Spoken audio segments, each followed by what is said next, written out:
Thank you everyone for joining in. My name is Clement, and I'm going to present some work we did for CENTRIC with my colleagues from King's College, Osvaldo Simeone and Bashir Al-Hashami, and also Jakob Hoydis from NVIDIA. So the purpose of this talk is to essentially present how we can learn a reliable simulations of wave propagation using digital twins, and a simulation that is robust to meet specifications in the input geometry. Now, before diving in, let's speak about how we plan to simulate wave propagation. For this, we use ray tracing. So the idea of ray tracing is the following: is we have, let's say, a 3D layout, a 3D virtual object over environments, and we have now two positions, one receiver and one transmitter. And what we want to do is simulate how the waves, for instance, will reflect, refract, or diffract onto the given geometry. So for this, now we take as input what's the antenna patterns of the devices, what are the positions, and again, the 3D geometry of the deployment at hand. But we also have some parameters that are generally unknown, which most of the time are the material parameters, especially the surface material parameters. So these are electromagnetic parameters such as permittivity, conductivity, and permeability, but they can also be parameters to influence how wave bounce, direction of how wave bounce of materials, which can be scattering and cross-polarization. And the output we get from that simulation is the following. We get the complex amplitude of each propagation path represented in green in the figure here.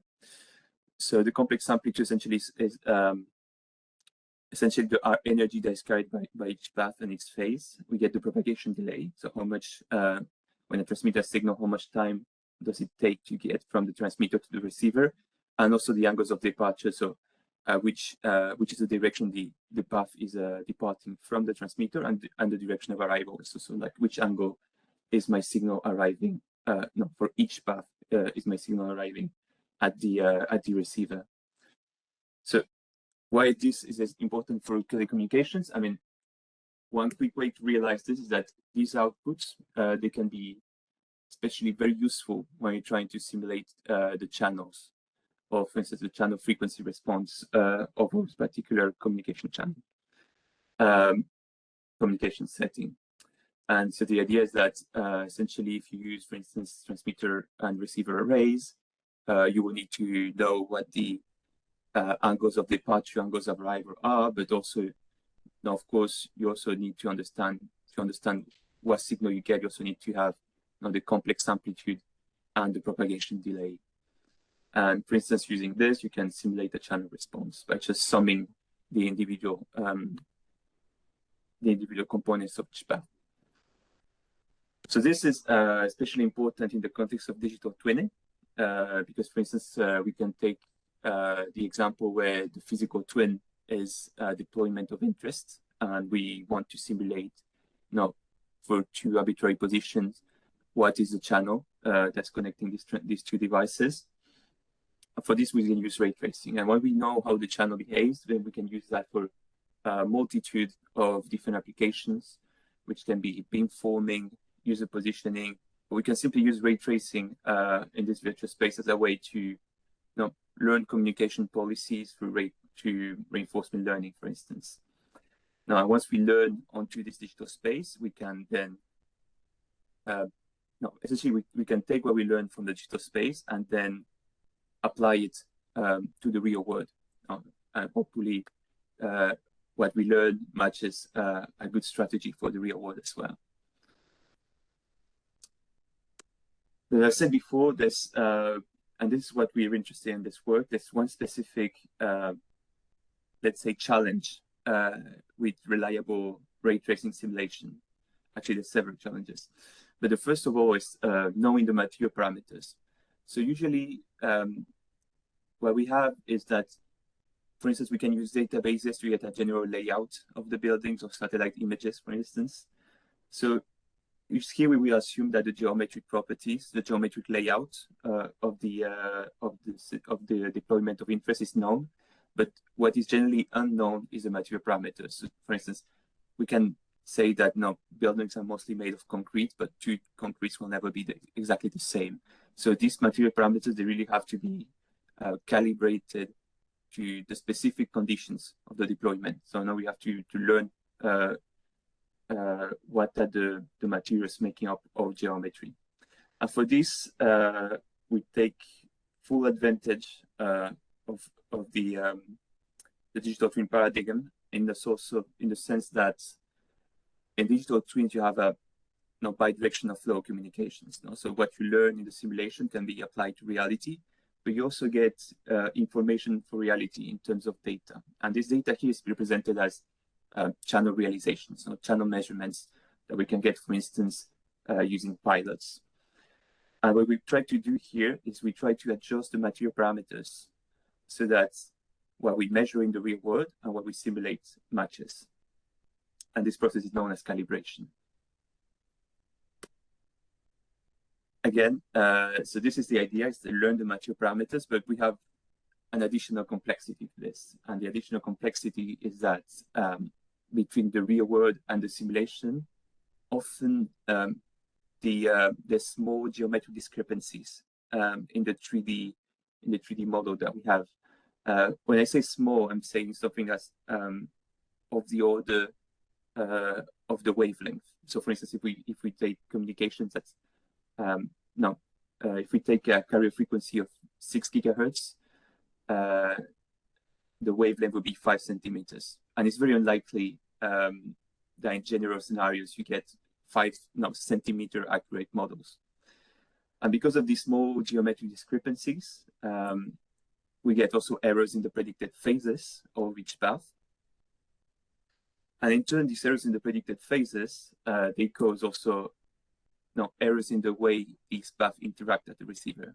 So for instance, in the ground truth, so in the real world here, in this toy example, we would have like constructive interference, whereas in the simulation, because we get this phase error, we're getting destructive interference. And the outcome of this is that what we simulate does not match the reality, even if we had accurate material parameters.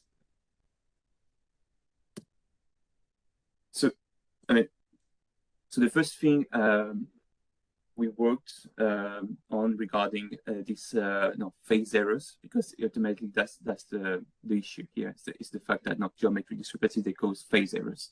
So the first thing we worked on is like, how can we model those phase errors? And for this, we used a special kind of distribution, which is called von Mises distribution. So it's a distribution that's defined over any segment of length 2 pi.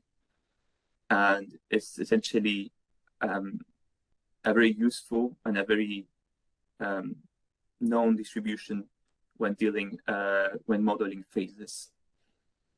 And the idea here is that we will assume the way we will model those geometric discrepancies in the way we construct the channel, we model them as random variables that represent phase errors.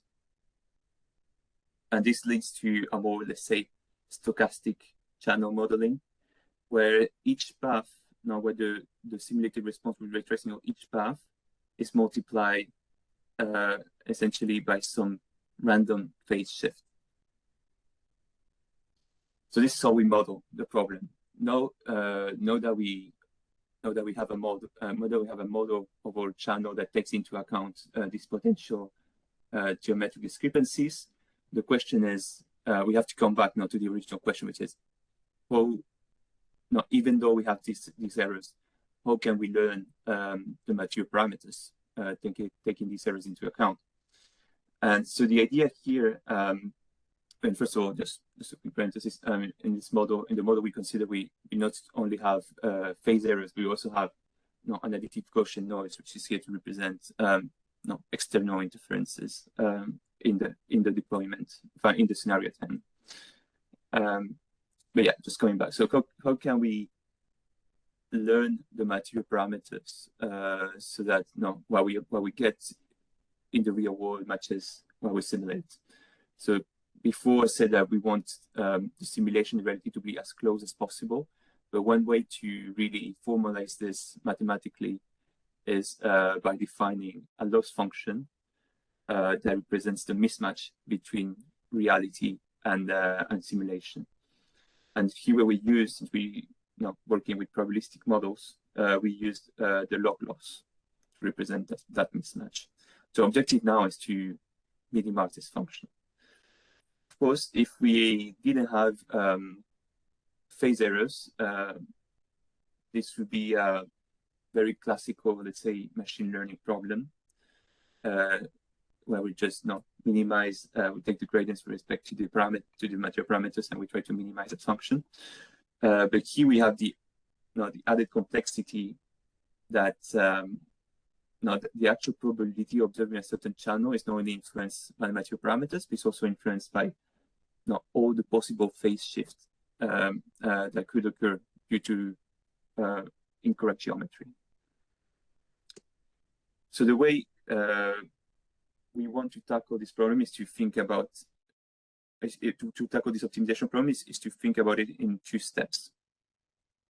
So the first step would be to infer, to try to understand from the data what the phase errors are. And the second step would be to correct or predicted path responses by the estimated phase shifts. And once we have that, we try to optimize the material parameters to match the data. These are 2 steps. And one way to do this, which is a very classical algorithm in machine learning, is to use expectation maximization. So I don't want to dwell too much on the mathematics here, but most on the intuition.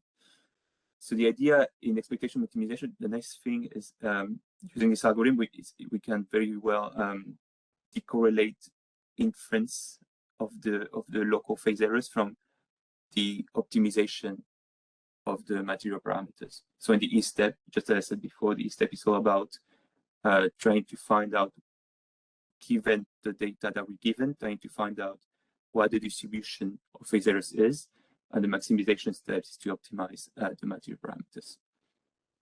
And we do these 2 steps, we iterate these 2 steps multiple times until convergence. No, I mean, these are additional details onto how we model this probability of phase shifts. But essentially, using some, let's say, certain simplifications regarding the distribution of those phase shifts, we managed to derive closed-loop formulas for the expectation step. We essentially managed to proceed with this algorithm in a very efficient way. That doesn't suppose an immense added cost to plane optimization. And for the M step, we use Sonia ray tracing, which is one of the first, which is the first actually, ray tracer that allows a computation of gradients with respect to the material parameters. So we compared our method against 2 baselines. So the first one being which we call phase error oblivious calibration, which is the idea that we completely ignore phase errors and we just try to match the 2 channel frequency responses, both the measured and the simulated. And the other baseline, which is something people have been doing for a long time as well, is uniform phase error calibration. And the idea here is that we model, essentially, instead of trying to match the channel frequency responses, we try to look at the simulated and the measured power at the given time and angle of departure and arrival point. And for multiple points of delays or time and angles, we try to match these 2 powers. So try to find the material parameters that match these two powers. And for both cases, we use CNRT extensively to do gradient descent optimization. So in the experiments we did, so just very quickly, we only focus here on specular reflections, and the data is synthetically generated, meaning that we're simulating the data set using some unknown parameters. So we define by hand some parameters, theta true, that we assume them to be unknown at calibration time. And using those parameters, we generated some channel observations, we constitute a data set. Since we're focusing only on specular reflections, we only cared here about relative permittivity and conductivity in terms of material parameters. And the way we measure discrepancies between what we simulated between the ray tracer and what we get from real-world measurements is here will be presented in terms of relative power prediction errors. So essentially, is the power predicted by the ray tracers minus the measured power normalized by the measured power. So the first example here, this is coming back to the two example I presented before, is the idea of looking at how these calibration procedures, how the error using this calibration procedure varies for different levels of bandwidth. So bandwidth is a very important parameter, especially when you use the power to compare different calibration methods. Because if you have very high bandwidth, then you have a very fine time resolution, as represented in the figure in the middle below. And essentially, this would happen is that since the power of each individual path is independent of the phase, if you have a very good time resolution, you will be able to compare each path independently. So you would expect that uniform phase error calibration performs very well. And we've seen is that phase error oblivious calibration due to phase error oblivious calibration due to the mismatch between the true and predicted phases does not perform very well in terms of predicted power, whereas as we augment the bandwidth, the uniform phase error calibration performs better and better. But of course, what we've seen here is that our method actually outperformed both of these previous calibration methods, regardless of the bandwidth, and it's especially performs especially very well when you are in low bandwidth settings. Next, we also tested again with synthetic data our method for a more, let's say, a more complex scenario, where here the mismatch, now the geometry discrepancies were modeled in two different ways: into random displacements of the receiver in the given data, or as essentially added phase errors, randomly sampled phase errors to the measured data. So these are two ways we use to, let's say, synthetically represent the effect of erroneous geometry. And again, what we've seen is that especially in conditions where the phase error is very large, so when we have very large displacements, or where the standard deviation of phase errors is very large, then our method performs better than both baselines that do not acknowledge these phase errors. And lastly, we also tested the same idea now by training the material parameters and looking at the difference in terms of power at regions other than the one that we use to calibrate the materials. So essentially, each pixel in this image represents a relative power error. So the lower, the better. And we've seen especially that when you have uniform phase errors in the generated data, our method is able to retain very good performance, whereas the other methods they experience a degradation in performance. So this is yeah. So this was our work. Essentially, know how to really compensate the mismatch between simulated and real geometry and when calibrating material parameters. And this can be extended in multiple ways, essentially by either using different mechanisms of ray object interactions, such as scattering or diffraction, also like using real-world measurements, because all the experiments we did are using synthetic data. But it's also the idea, and also with this comes a very close idea, is the idea that having a multiverse set of materials, because here we consider only a single material for the whole scene, which of course is very unrealistic. And there's also the this could be extended by generalizing the estimate of phase errors to new positions, not only the ones used during training. I don't see any questions, so that must mean that the talk was very clear. Thanks, Clement. Thank you very much. Thank you for your time.